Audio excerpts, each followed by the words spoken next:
तो राधा कुंड और श्याम कुंड के घाटों पे चलते हैं हम लोग। तो अलग अलग घाट हैं राधा कुंड और श्याम कुंड पे। हम लोग जब जाते हैं तो वहां पे सबसे पहले गोविंद घाट पे चलते हैं। तो राधा कुंड के पूर्व तट पे गोविंद घाट है। तो इसी घाट पे एक लीला हुई थी। तो एक बार क्या हुआ था कि श्री रूप गोस्वामी जो है उन्होंने एक अ, पुष्पांजलि लिखा था, चाटू पुष्पांजलि। उसमें राधा रानी का वर्णन कर रहे थे वे। और उस वर्णन को करते समय उन्होंने राधा रानी की जो चोटी है, वेणी है, उसके लिए विशेषण का प्रयोग किया था, वेणी व्यालम गणा फणा। तो वेणी व्यालम गणा फणा ऐसे करके वर्णन किया था। तो इसका मतलब जो होता है, एक मिनट दीजिए।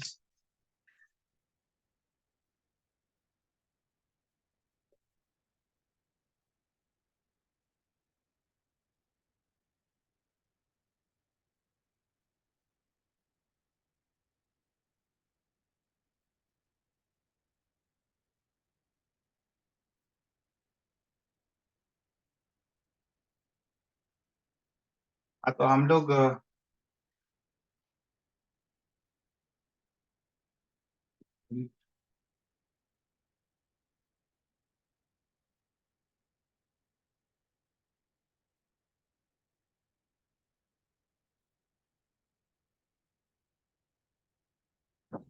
आवाज नहीं आ रहा है।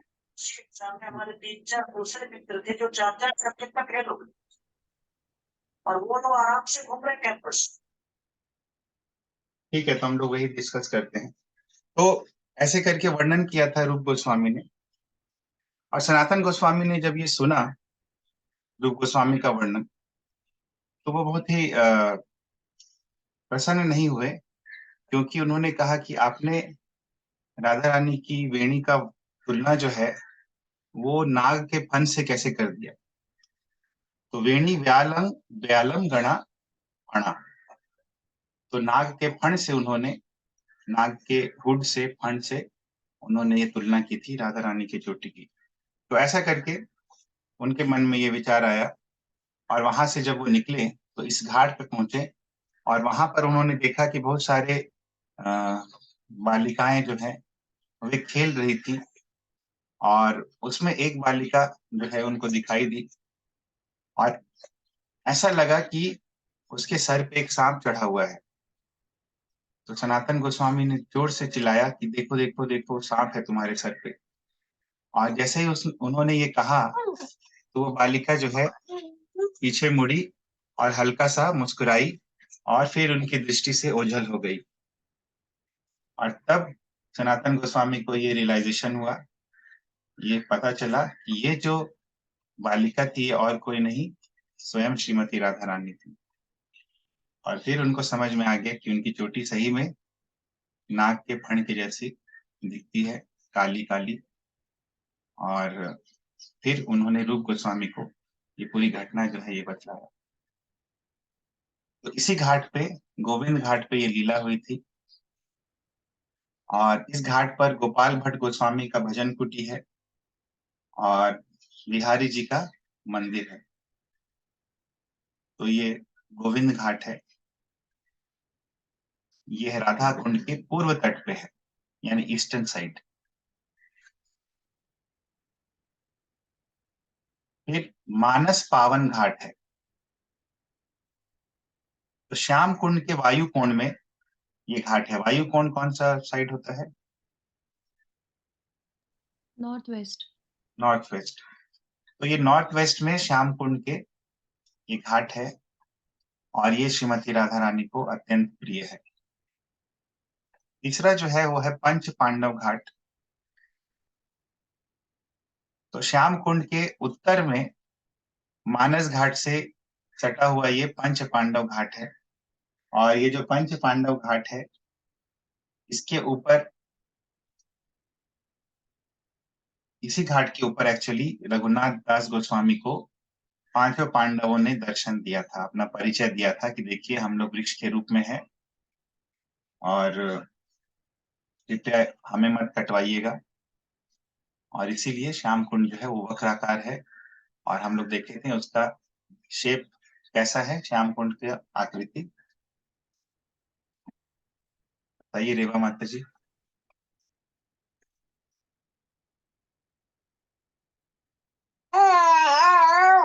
रेवा माता जी आप हैं? हाँ प्रभु जी है। बताइए। चाची बताइए।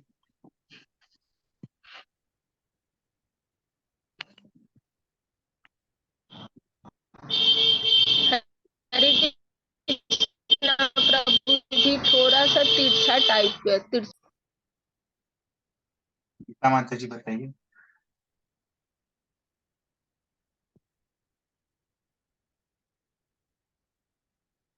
नारायण प्रभु।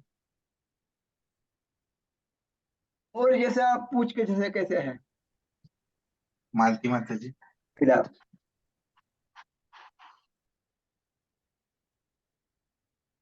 रेखा मौसी तो नहीं थी। रश्मई माता जी। और की तरह हल्का पूछ उसके पैर पूछ की तरह। बोलिए वंदना माता जी हमसे। Pentagonal structure. हाँ, चतुर्भुज नहीं है, पेंटागोनल स्ट्रक्चर है। किससे कंपेयर किया गया है आकृति को? तो भगवान के बाएं पैर से, बाएं पैर क्या करते हैं, ये याद है हम लोग चर्चा किए थे? किसी को याद हल्का है? सा टेढ़ा है प्रभु जी। हाँ हल्का सा टेढ़ा है भगवान का पैर जो है। हाँ, तो बाएं पैर से हम लोग कंपैरिजन किए थे श्याम कुंड के आकार का क्लास में। याद आ रहा है किसी को? तो ये जो है, ये है श्याम कुंड का आकार। तो ये आकार क्यों है? क्योंकि पंच पांडवों ने रघुनाथ दास गोस्वामी को वृक्षों के रूप में अपना परिचय दिया था।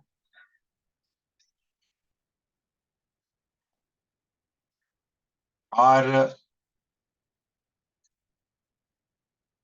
इस घाट पे एक वृक्ष भी है, प्राचीन वृक्ष है, और इस वृक्ष ने भी अपना परिचय दिया था विश्वनाथ चक्रवर्ती ठाकुर को। कैसे दिया था? काशी के एक ब्राह्मण के रूप में दिया था। और ये वृक्ष कहाँ पे है? वहां पे उसी घाट पे एक मंदिर है, श्री गदाधर चैतन्य मंदिर, उसके प्रवेश द्वार पे ही ये प्राचीन वृक्ष है। चौथा घाट जो है मधुमंगल घाट, और इसी घाट पे एक कुंज है मधुमंगल जी का।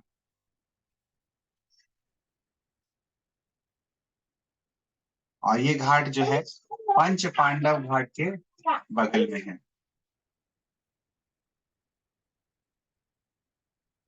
तो मधुमंगल जी का जो कुंज है, ये किसके निगरानी में उन्होंने दिया हुआ है? किसी को याद आ रहा है? ललिता सखी। ललिता सखी को। हरे कृष्ण। तो ललिता सखी को अर्पण किया हुआ है उन्होंने ये कुंज। और इसी घाट पर हित हरिवंश गोस्वामी जी की बैठक है। हित हरिवंश गोस्वामी जी वैष्णव, बहुत ही महान वैष्णव हैं, और इनके द्वारा बहुत सारे भजन रचे गए हैं, और वृंदावन में काफी जानते हैं हित हरिवंश गोस्वामी जी को लोग। तो हित हरिवंश गोस्वामी जी की बैठक है। बोला जाता है कि हित हरिवंश जो है वो भगवान की बांसुरी के अवतार थे। फिर आगे चलते हैं हम लोग। आगे है श्री जीव गोस्वामी घाट। यहीं पे जीव गोस्वामी जी का भजन कुटीर है। और इसी घाट पर जीव गोस्वामी जो है प्रतिदिन स्नान करते थे। उसके आगे है गया घाट, और माधवेंद्र पुरी जी की बैठक है यहाँ गया घाट पर। और इस गया घाट से थोड़ी और आगे है अष्टसखी घाट, और फिर उसके बगल में है श्याम कुंड के दक्षिण तट पर तमाल तला घाट। तो इसी घाट पे ही तमाल वृक्ष के नीचे महाप्रभु जो है, चैतन्य महाप्रभु, वो बैठे थे। और उन्होंने वहां के जो स्थानीय निवासी हैं उनसे दोनों कुंडों के संबंध में पूछा था, लेकिन ग्रामवासी राधा कुंड और श्याम कुंड के बारे में नहीं जानते थे। और उन्होंने कहा कि एक काली कुंड है, एक गौरी कुंड है, और काली खेत है उसके बीच में काली कुंड है, और गौरी खेत के बीच में गौरी कुंड है। और फिर राधा कुंड और श्याम कुंड नामकरण महाप्रभु ने किया है।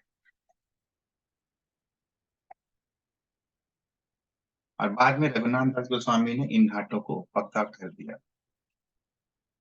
फिर तमाल तला से पश्चिम दिशा में जाएंगे तो श्याम कुंड के दक्षिण तट पे ही श्री वल्लभ घाट है।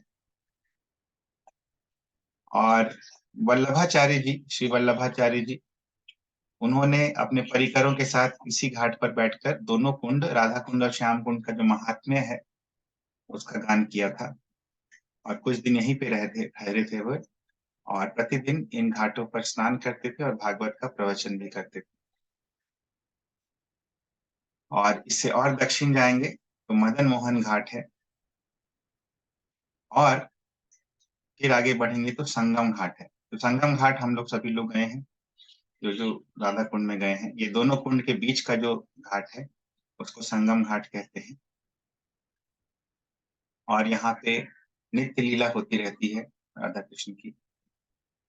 तो वैष्णव लोग पहले श्री राधा कुंड में स्नान करते हैं और फिर श्री श्याम कुंड में स्नान करते हैं इसी घाट पे, क्योंकि दोनों के बीच में है ये। और यहाँ पे तमाल का एक पुराना वृक्ष है।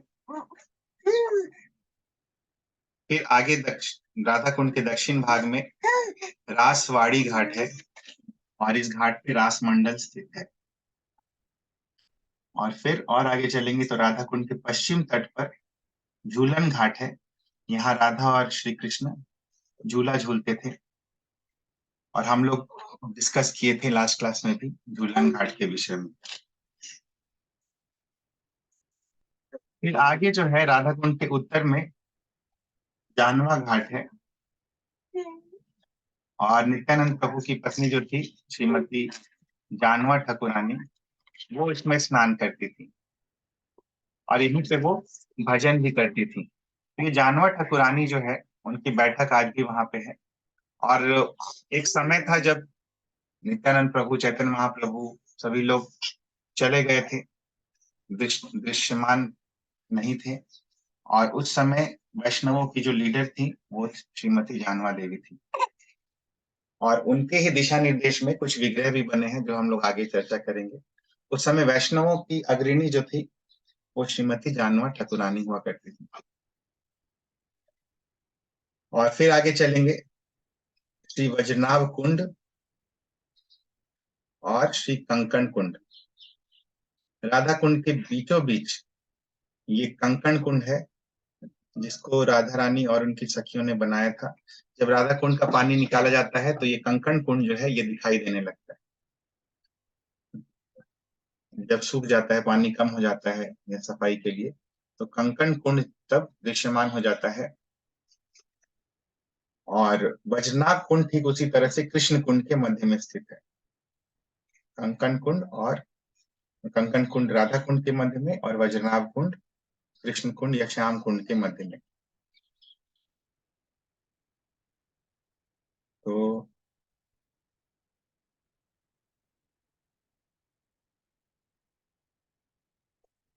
राधा कुंड के क्षेत्रपाल है महादेव। तो 7 महादेव जो है राधा कुंड के अलग अलग दिशाओं में है।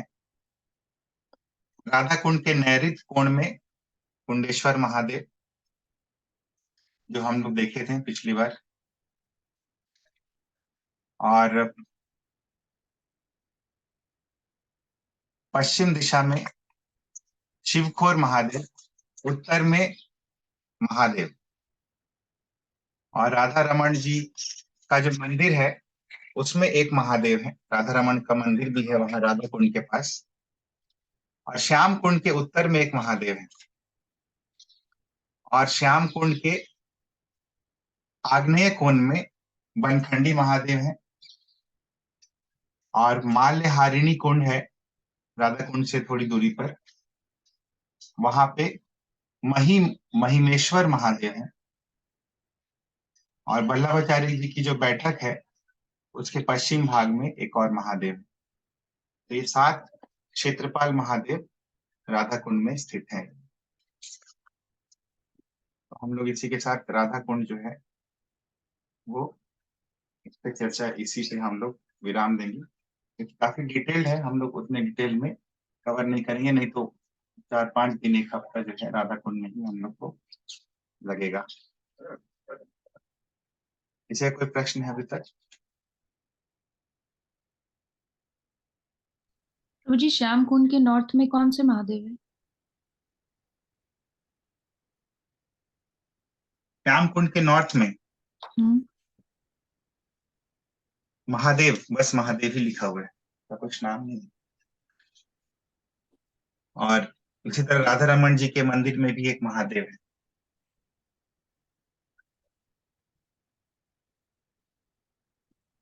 उसी तरह से वल्लभाचार्य की बैठक के पश्चिम भाग में भी एक महादेव है, तो बस महादेव ही कहा गया है। उसी तरह से शिव खोर के उत्तर में भी महादेव है। तो ये 4 जो महादेव हैं उनका नाम जो है मेंशन नहीं है, बस महादेव है।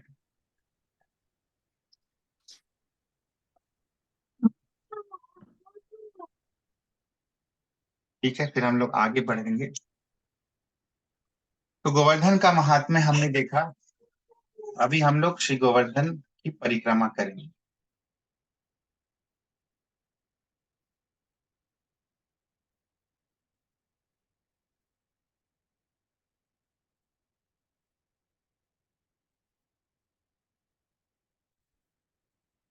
गोवर्धन की परिक्रमा करते हैं हम लोग।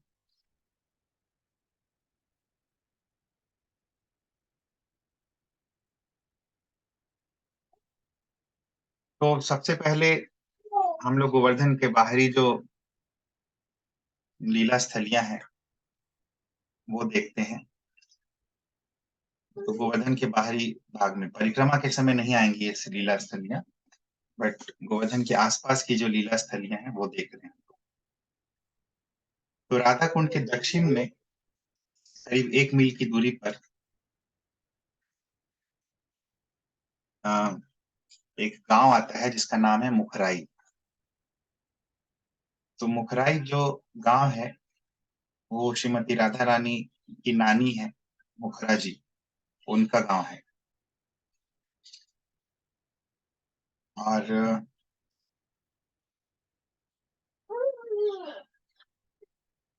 और ये जो श्रीमती राधा रानी की नानी है मुखरा देवी, इनको बहुत आनंद आता है जब राधा और कृष्ण जो है उनका मिलन करवाती है, तो ये आनंदित होते हैं।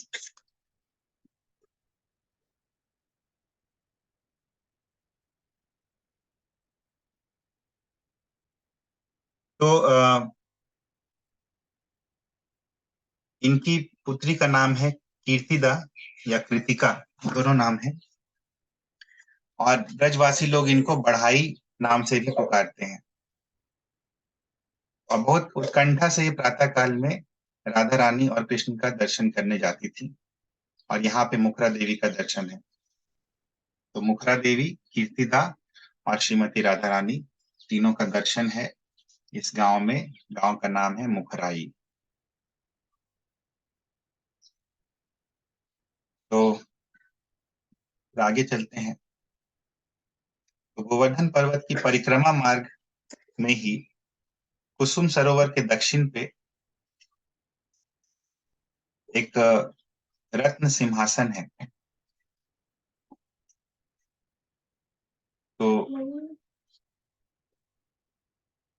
यहाँ पे भी लीला हुई थी कि शिव चतुर्दशी के दिन, शिव चतुर्दशी हम लोग देखें शिवरात्रि, शिवरात्रि के बाद पूर्णिमा का जो दिन आया था, उसमें उस दिन क्या हुआ था कि श्री कृष्ण जी और बलराम जी, उन्होंने विचित्र विचित्र रंगों के साथ होली खेला था गोपियों के साथ, और बहुत ही मधुर संगीत भी चल रहा था। और उस समय श्रीमती राधा रानी जो है पास में ही एक रत्न सिंहासन पर बैठ गई थी। उस समय कुबेर का एक अनुचर था जिसका नाम था शंखचूड़। उसको लगा कि ये जो श्री कृष्ण है ये मनुष्य है, और उन्होंने उन गोपियों का हरण करने का चेष्टा किया। और गोपियां जो है राम कृष्ण इस प्रकार पुकारती गईं, और कृष्ण बहुत तेजी से दौड़े और उन्होंने शंखचूड़ का वध कर दिया, और उसके मस्तक की मणि जो है वो निकाली और बलराम जी को प्रदान किया। और बलराम जी ने उस मणि को धनिष्ठा को दिया, और धनिष्ठा ने फिर उस मणि को राधा रानी को दिया। और ये रत्न सिंहासन वही स्थान है जहां पे श्रीमती राधा रानी बैठी थी उस दिन।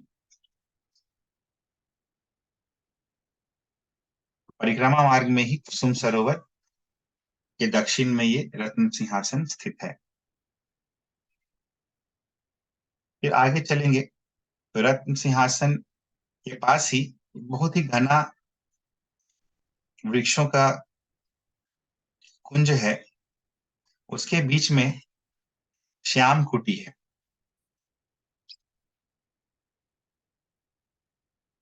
तो श्याम सुंदर जी, यहाँ पे श्याम रंग की कस्तूरी का अंगों में अनुलेपन किया जाता था श्री कृष्ण का, और यहाँ पे ही वो तैयार होते थे श्याम रंग के वस्त्र धारण करके। और यहाँ पे जब एक बार इसी तरह तैयार हुए श्याम रंग के वस्त्र धारण करके, श्याम रंग की कस्तूरी अंगों में अनुलेपन करके, और यहाँ तैयार होके जब निकुंज में प्रवेश किए तो गोपियां उनको पहचान नहीं पाई। और तत्पश्चात थोड़ी देर बाद जब उनको पहचाना तो बहुत ही मधुर मनोहारी लीलाएं जो है संपन्न हुई। और यहाँ पास में ही एक बाजनी शिला है जो बजता है, और बहुत ही सुंदर नाद उससे उत्पन्न होता है। थोड़े और आगे में ही श्याम कुटी के पास ही उन वृक्षों के बीच में ही वृक्षों लताओं से परिवेष्टित एक ग्वाल पोखर है। और गोचारण जब श्री कृष्ण करते थे तो मध्याह्न काल में यानी दोपहर के समय इसी जगह पे विश्राम करते हैं। और यहाँ पे बहुत तरह की साखियों की सखाओं के साथ बहुत तरह की लीला होती हैं। जैसे खाना जब ये लोग खाते हैं तो छीना झपटी करके खाते हैं, तो इसी कारण से इसको बाल पोखरा भी कहा जाता है, ग्वाल पोखरा या बाल पोखरा। तो यहाँ पे एक प्रसंग आता है कि जब सूर्य कुंड में, सूर्य कुंड दूरी पे है यहाँ से थोड़ी, तो सूर्य कुंड में जब राधा रानी का सूर्य पूजा संपन्न करवाया भगवान ने, तो संपन्न करवाकर सूर्य पूजा यहीं पे सखाओं के साथ बैठ गए। कहाँ पे? ग्वाल पोखर में। और दक्षिणा में बहुत सारे लड्डू मिले थे मधुमंगल को, और एक स्वर्ण मुद्रिका भी थी जिसको मधुमंगल ने अपने वस्त्रों में बहुत सावधानी से बांध के रखा था। तो बलराम जी ने कौतुकवश मधुमंगल से पूछा कि भैया मधुमंगल, तुम्हारी पोटली में क्या है? तो मधुमंगल जी झिझक झिझक के उत्तर दिए कि कुछ नहीं है। तो इतने में बलदेव जी ने सखाओं को इशारा किया, और कुछ सखाओं ने मधुमंगल के दोनों हाथ पकड़ लिए, और एक सखा ने अपनी हथेलियों से उसके नेत्र बंद कर दिए। और फिर कुछ सखाओं ने बलपूर्वक ये पोटली जो है मधुमंगल से छीन ली, और फिर हंसते हंसते ठहाके लगाते हुए ये लोग क्या करने लगे कि लड्डुओं को परस्पर बांट करके खाने लगे। और मधुमंगल के सामने ही उनके लड्डुओं को खाने लगे। और इतना छीना झपटी हुआ कि मधुमंगल के वस्त्र भी खुल गए और बहुत ही बिगड़ गया मधुमंगल। और हाथ में उसका अपना यज्ञोपवीत धारण किया, ब्राह्मण थे मधुमंगल, तो यज्ञोपवीत जो है अपने हाथ में धारण किए और बलराम जी, श्री दामा सखा इनको अभिशाप देने के लिए प्रस्तुत हो गए, मतलब कि अब श्राप देने ही वाले थे।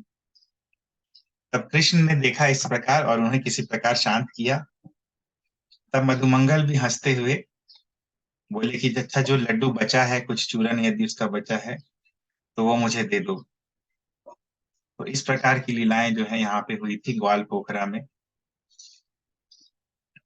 और चैतन्य महाप्रभु जब गिरिराज गोवर्धन की परिक्रमा कर रहे थे तो इन्हीं लीलाओं का स्मरण करते हुए यहाँ कुछ क्षण वो विश्राम किए थे। और इसी के पास में ही दक्षिण की ओर किल्लोल कुंड है। तो ये जो तरीका श्री चैतन्य महाप्रभु ने सिखलाया हमें कि जब हम लोग गिरिराज की परिक्रमा करते हैं तो किस प्रकार करें, तो यही विधि जो है हमें अपनानी है कि हम लोग उन स्थलों पे जाएं, लीला स्थलियों पे जाएं और वहां पे जो जो लीलाएं हुई हैं भगवान की, उनका स्मरण करते करते हम लोग परिक्रमा करें। तो इसीलिए उपदेशामृत में रूप गोस्वामी ने कहा है कि तिष्ठन व्रजे तद अनुगामी जनानुगामी कालम नयेद अखिलम इत्युपदेश सारम। तो तिष्ठन व्रजे तद अनुरागी जनानुगामी, तो व्रज में रहते हुए तद अनुरागी, भगवान के अनुरागी जनों के अनुगामी बनना चाहिए हमें। अनुगामी यानी फॉलोअर्स। तो जब हम लोग इस प्रकार व्रज की लीलाओं को सुनते हैं, श्रवण करते हैं, तो हम लोग एक प्रकार से व्रज में ही रहते हैं। तो ये श्लोक संख्या है 8वां, उपदेशामृत का 8वां श्लोक।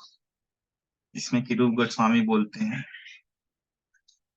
तन्नाम रूप चरितादिषु कीर्तनानु स्मृत्योः क्रमेण रसना मनसि नियोज्य तिष्ठन् व्रजे तदनुरागी जनानुगामी कालम नयेदखिलम मित्युपदेश सारम। डिस्प्ले भी करते हैं, 1 मिनट। तो बहुत अच्छा, उपदेशामृत में कुछ ही सिलेक्टेड वर्सेस हैं, लेकिन बहुत ही डीप है सभी वर्सेस, सभी श्लोक। तो तत्नाम रूप चरितादि, तत्नाम, इसका नाम तत्नाम, तत् यानी कि भगवान का, भगवान का वह नाम, भगवान का रूप, भगवान के चरित्र, सुकीर्तन, सुकीर्तन यानी इस प्रकार चर्चा करना भक्तों के साथ, सुकीर्तन, अनुस्मृत्य, अनुस्मृत्य यानी कि बार बार याद करना, क्रमेण रसना मनसी नियोज्य, तो सबसे पहले नियोजित करना, लगाना अपनी रसना को, अपनी जीव को, और जीव को लगाने के बाद मनसी नियोज्य, मन को लगाना। तो सबसे पहले हम लोग जब चर्चा करते हैं, देखिएगा कोई भी चीज श्रवण करते हैं तो पहले तो जीव लगती है हमारी कीर्तन करते समय, या जब जब करते हैं तो हमारा जीव जो है पहले लगता है जब करने में, और उसके बाद मन को लगाना होता है क्रम पूर्वक, इसीलिए क्रमेण। और इस प्रकार जीव को और फिर उसके उपरांत मन को लगाने में, किसमें लगाना चाहिए हमें?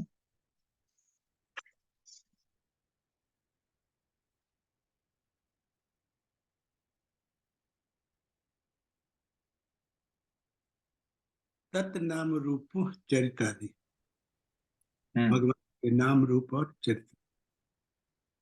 हाँ, तो क्रम पूर्वक नाम, रूप और चरित्र, और फिर तिष्ठन व्रजे तद अनुरागी जनानुगामी, और फिर व्रज में रहना चाहिए हमें शारीरिक रूप से नहीं तो मानसिक रूप से, और उनके जनों का तद अनुरागी जन, भगवान के अनुरागी जन यानी भगवान के प्रेमी भक्त, उनका अनुगामी बनना चाहिए, उनका फॉलोअर बनना चाहिए। और इसी प्रकार कालम नयेत अखिलम, अखिलम कालम नयेत, अपना पूरा समय जो है बिताना चाहिए। तो ये उपदेश सारम, ये उपदेश का सार है। उपदेशामृत में जो उपदेश है उसका सार क्या है, यही है उपदेशामृत का 8वां श्लोक। कालम नयेत अखिलम, अखिलम काल यानी क्या हुआ, लाइफ। लाइफ तो बीत गया हम लोग का काफी। अखिलम काल यानी कि 24 घंटा, दिन का 24 घंटा हमें यही करना है।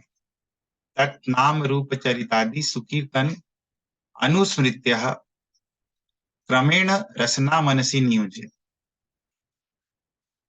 24 घंटा इस प्रकार बिताना है, यही उपदेश का सार है। तो ये अल्टीमेट जो बताना है रूप गोस्वामी को, वो इस श्लोक में बता रहे हैं। तो बहुत सारे भक्त लोग इस समय हो सकता है कि इस अवस्था में ना हो, लेकिन जो अल्टीमेट गोल है वो यही है। तो ब्रह्मचर्य आश्रम, गृहस्थ आश्रम, वानप्रस्थ आश्रम और संन्यास आश्रम, ये 4 आश्रमों में विभक्त है। ये जो वर्णाश्रम धर्म है ये सनातन धर्म है, जिसको हिंदू धर्म बोलते हैं। तो एटलीस्ट वानप्रस्थ या संन्यास आश्रम में अखिलम कालम ने इस प्रकार 24 घंटा भगवान में लगाना है।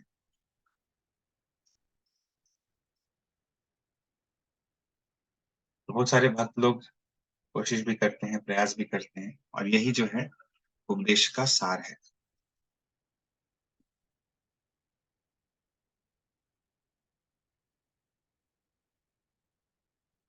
तो देखिए प्रभुपाद इसके तात्पर्य में बतलाते हैं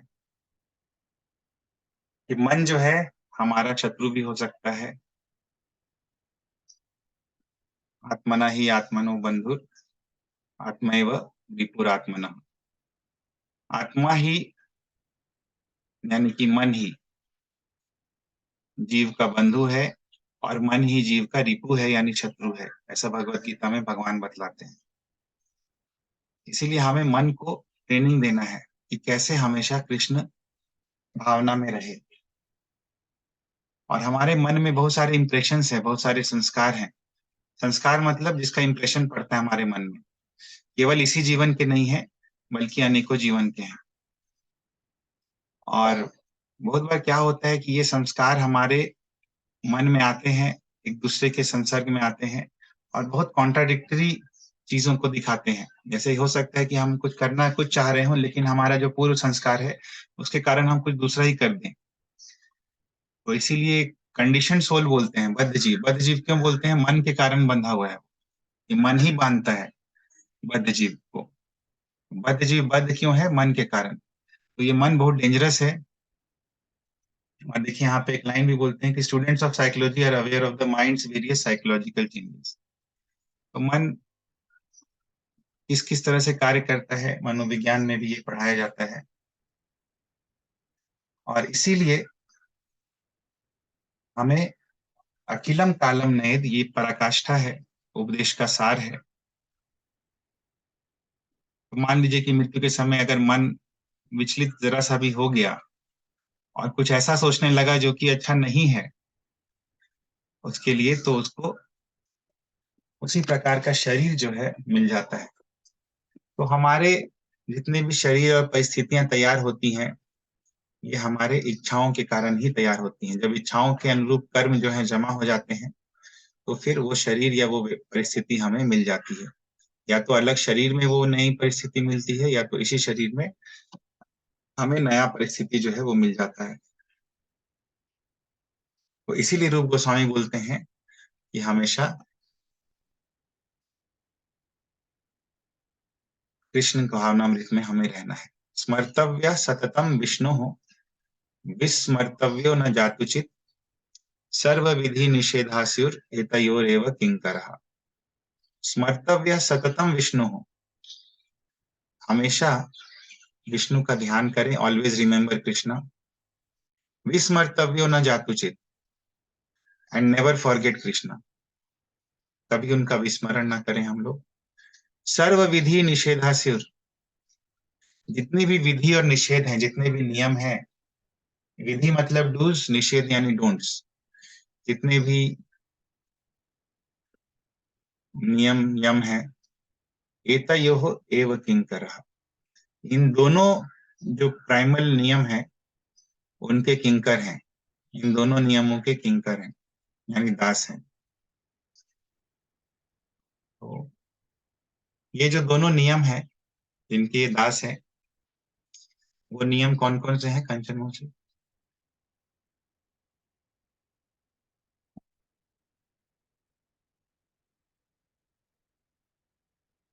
कंचन मौसी आप क्लास में हैं?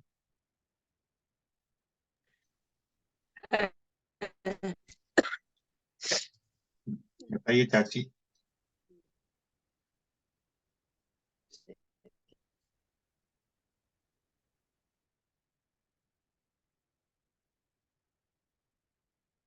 देखा मौसी?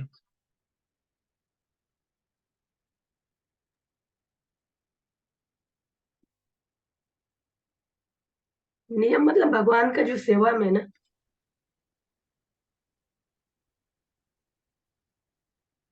प्रीति दीदी बताइए।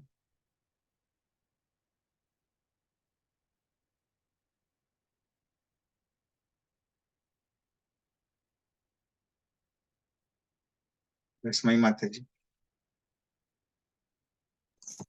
हरे कृष्ण प्रभु, जब हमारे हमें 24 आवर्स कृष्णा को याद करना चाहिए, और जब हमारे मरने के टाइम है तो उस समय भी हमारा जो मन है विचलित नहीं होनी चाहिए, कृष्णा पे ही ध्यान होनी चाहिए, और अगर वो इधर उधर होता है तो फिर ये हो जाते हैं।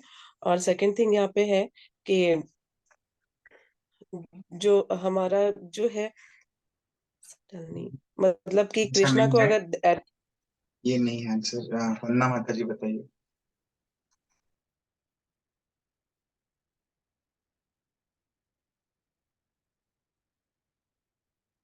हरे कृष्ण। हरे कृष्ण प्रभु जी, आप यम और नियम पूछ रहे हैं ना? नहीं, क्वेश्चन मेरा अलग है।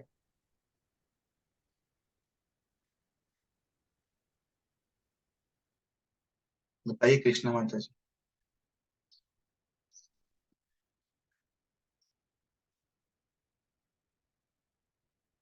पापा बताइए।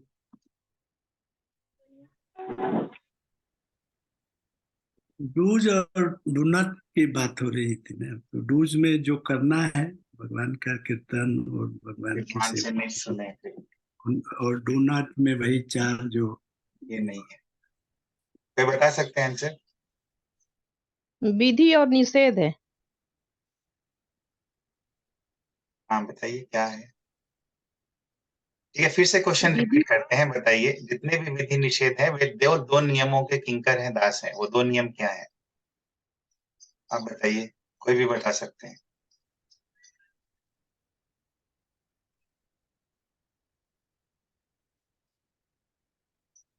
जितने भी विधि निषेध हैं कि क्या करना चाहिए क्या नहीं करना चाहिए, वो दो हरे नियमों के कृष्ण। दास हैं। हाँ बोलिए मालती माता। हरे कृष्ण प्रभु जी, भगवान को स्मरण करना, भगवान को विस्मरण नहीं करना, यही हाँ दोनों उद्देश्य। हाँ, यही है। तो यही था क्वेश्चन कि स्मर्तव्य सततम विष्णु विस्मर्तव्यो न जातुचित, ऑलवेज रिमेम्बर कृष्णा पहला, और दूसरा नेवर फॉरगेट कृष्णा। सर्व विधि निषेधास्युर एतयोरेव किंकर, जितने भी विधि निषेध हैं इन दोनों के किंकर हैं। इन दोनों नियमों के किंकर हैं कि always remember Krishna, never forget Krishna. सबको क्लियर है ये पॉइंट? यस प्रभु जी। प्रभु जी एक क्वेश्चन है। हाँ ये जैसे जो वानप्रस्थ में है और जो ब्रह्मचारी है सन्यास वो कर सकते हैं, बट जो गृहस्थ में है वो उसका थोड़ा तो कहीं ना कहीं मिस्टेक हो ही जाता है। मतलब सेवा तो जैसे हो रहा है वो हो रहा है, फिर सेवा से थोड़ा कुछ अलग काम कर रहे हैं तो थोड़ा मिस्टेक हो जाता है, तो उस टाइम पे क्या करेंगे? तो इसीलिए मैंने ये बोला भी एक्चुअली, ये एंडेवर जो है, ये प्रयास जो है वानप्रस्थ और संन्यास आश्रम में ही किया जा सकता है 24 आवर्स। तो ये उपदेश का सार है, इति उपदेश सारम, कालम नयेद अखिलम, पूरा समय जो है भगवान के इसमें बिताना।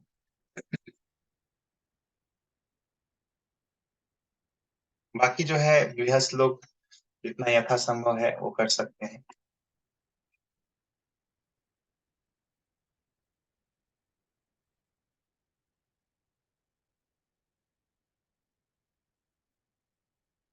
ठीक है, क्लियर है। Yes Prabhu ji, thank you Prabhu ji. Actually ये जो पूरा सनातन धर्म है इसका फाउंडेशन यही है। सनातन धर्म को वर्णाश्रम धर्म भी कहते हैं, और वर्णाश्रम धर्म का मतलब ये है कि 4 वर्ण और 4 आश्रम में जीवन जो है चले। 4 वर्ण जो है सोशल कंडीशन के हिसाब से होते हैं, और 4 आश्रम जो होते हैं वो लाइफ स्टेजेस के हिसाब से होते हैं कि किस जीवन की किस अवस्था में है आप। 4 वर्ण और 4 आश्रम।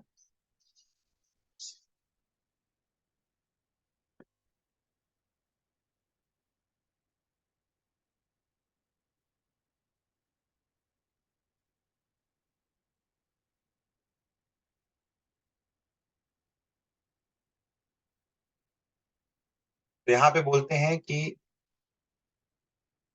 इतना सूक्ष्म है कर्म का विधान कि हमें लगता है कि सामान्य जीवन जीने से भी सब चीज ठीक ठाक चलेगा, लेकिन ऐसा नहीं है।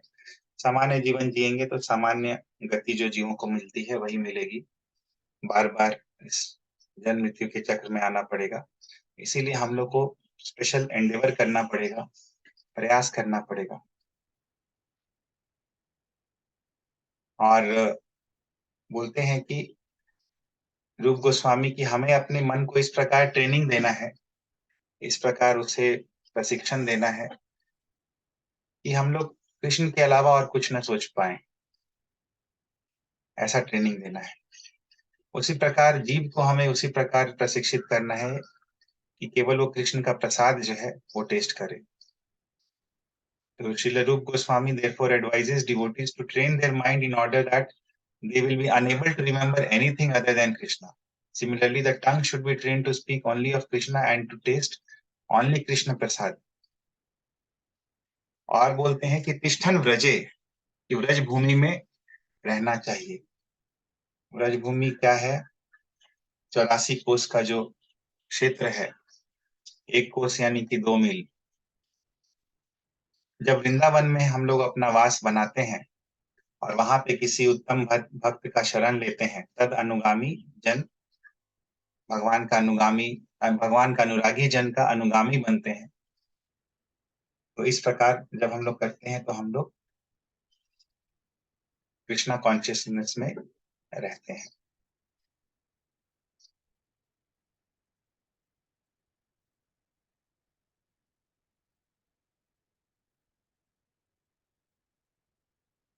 फिर बताते हैं रूप गोस्वामी इसको डिटेल में भक्ति रसामृत सिंधु में।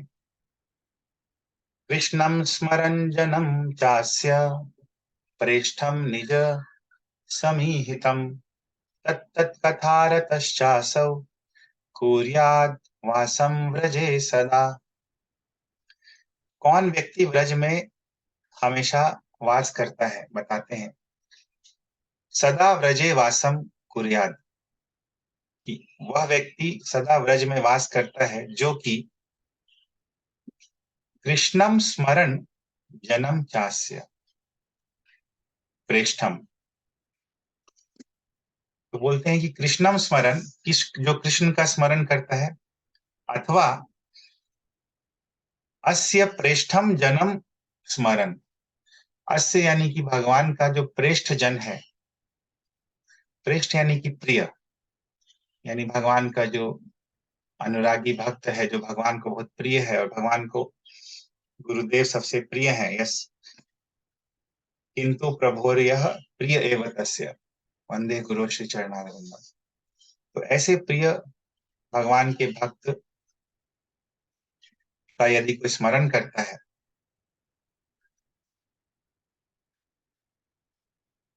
और उनके फुटस्टेप्स को फॉलो करता है, उनके पद चिन्हों पे चलता है, यानी कि उनका गाइडेंस स्वीकार करता है, तो फिर क्या होता है? तत्तत कथा रतः चासौ, भगवान की कथा में रति जो है वो हो जाती है और भगवान की सेवा करने में भी उसकी प्रबल इच्छा बढ़ जाती है। तो ऐसा व्यक्ति ब्रज में वास करता है।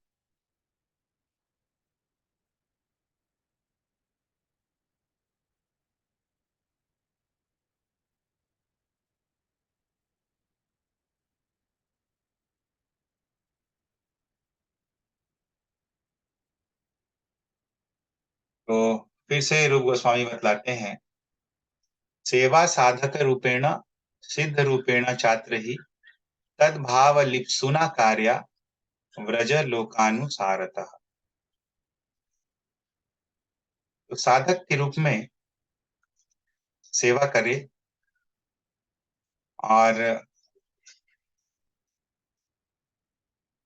भगवान के जो पार्षद हैं, भगवान के जो सेवक हैं, जिस प्रकार सेवा करते हैं उसी प्रकार वो भी सेवा करे। तद्भाव लिप्सुना कार्य व्रज लोकानुसारतः। और कृष्ण का एक पार्षद है, विशेष पार्षद, उसके गाइडेंस में, उसके पद चिन्हों को फॉलो करते हुए वो अपनी सेवा करे।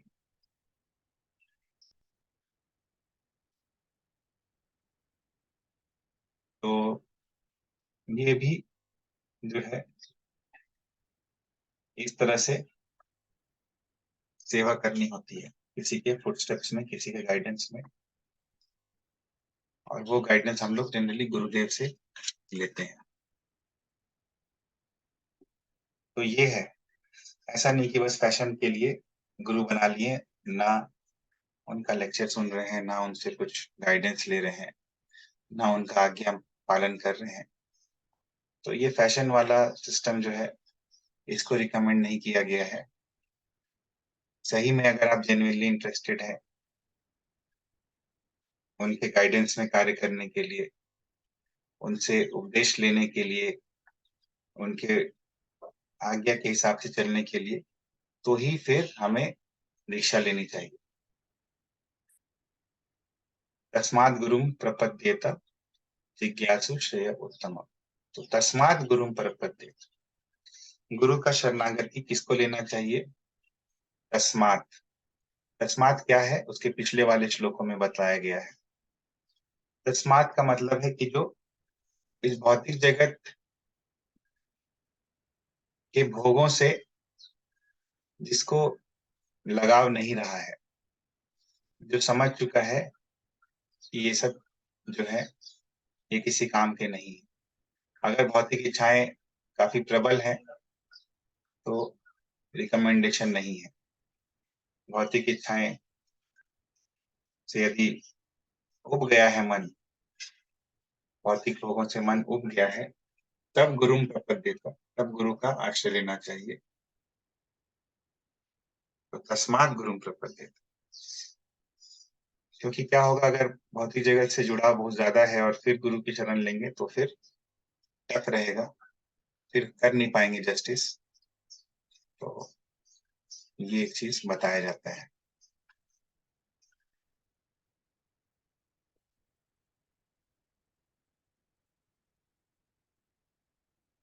इसीलिए कहा गया है यहाँ पे, ये भी बताए हैं भक्ति सिद्धांत सरस्वती ठाकुर, कि one who has not yet developed interest in Krishna consciousness should give up all material motives and train his mind by following the progressive regulative principles namely chanting and remembering Krishna and his name, form, quality, pastimes, and so forth.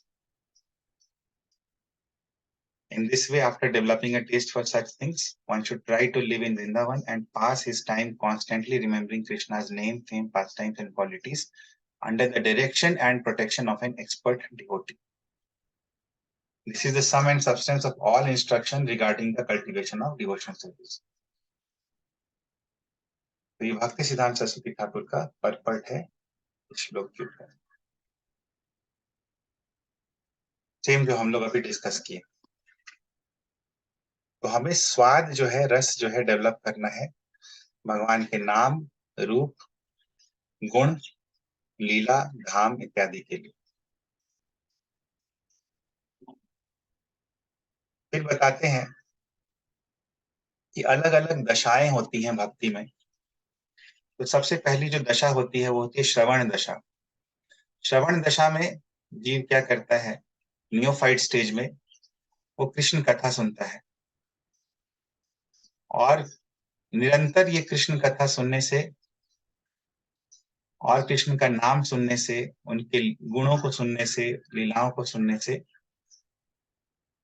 वो दूसरी दशा में आता है जिसको बोलते हैं वरण दशा। वरण दशा मतलब स्टेज ऑफ एक्सेप्टेंस, कि वो वरण कर लेता है कि हाँ ये है ऐसा, कृष्ण ऐसे हैं। जब वरण दशा में वो आ जाता है तब कृष्ण कथा सुनने से उसको अनुराग हो जाता है, अटैचमेंट हो जाता है, आसक्ति हो जाती है। और उसके बाद जो दशा आती है उसको स्मरणावस्था बोलते हैं। जब करने में उसे आनंद आने लगता है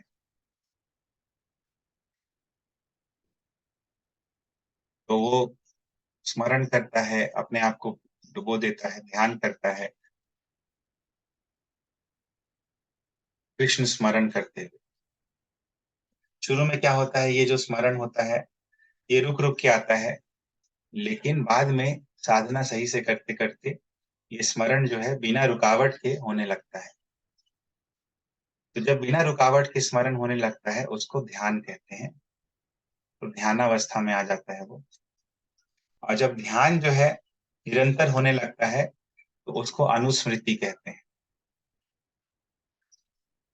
तो अनुस्मृति भी जब हमेशा होने लगती है बिना रुकावट के तो उसको समाधि कहते हैं।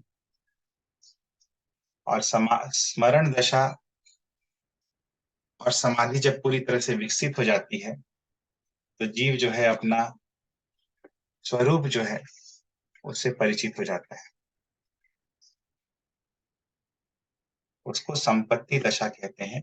उसका सिद्धि हो जाता है, उसका जीवन जो है परफेक्ट हो जाता है। तो ये अलग अलग स्टेजेस यहाँ पे प्रभुपाद उपदेशामृत में बतलाए हैं। तो चैतन्य चरितामृत में भी जो नौसिखिए भक्त हैं यानी हम सभी लोग, तो कहा गया है कि जितने भी हमारी मोटिवेटेड डिजायर्स हैं उसको छोड़ने के लिए और सिर्फ भगवान के आज्ञा अनुसार भक्ति में लगने के लिए। और जिससे क्या होगा, कृष्ण का नाम, रूप, चरित्र, गुण इत्यादि के प्रति हमें आसक्ति हो जाएगी।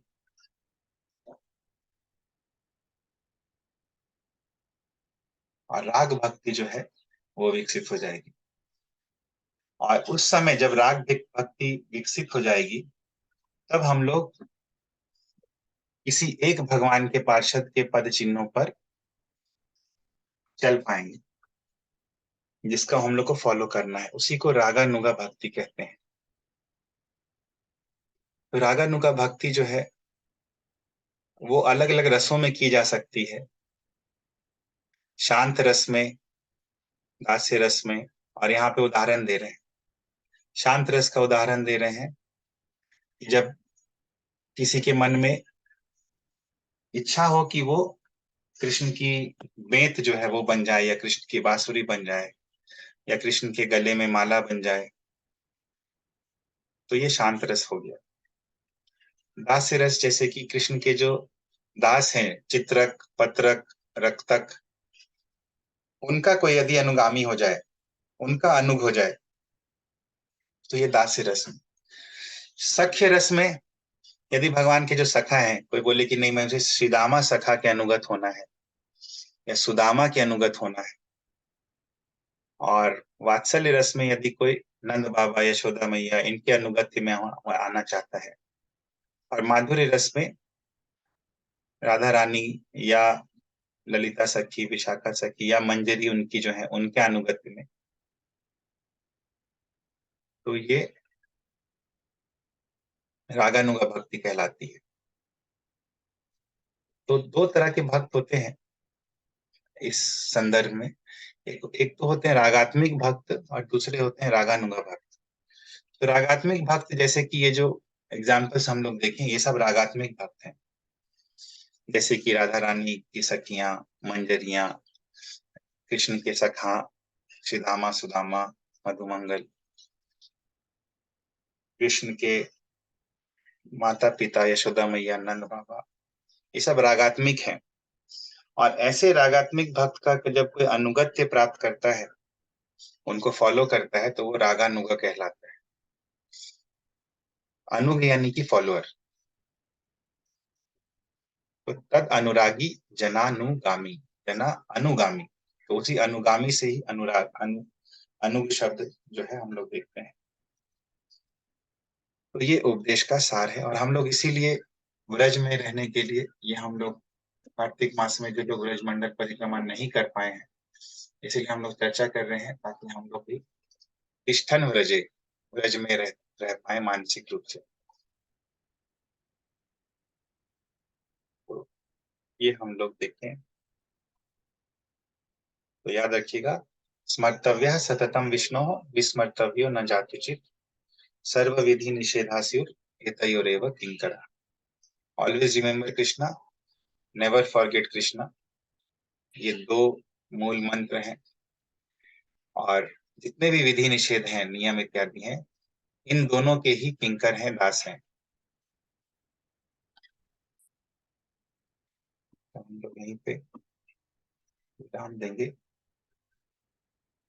राधा कुंड श्याम कुंड की जय।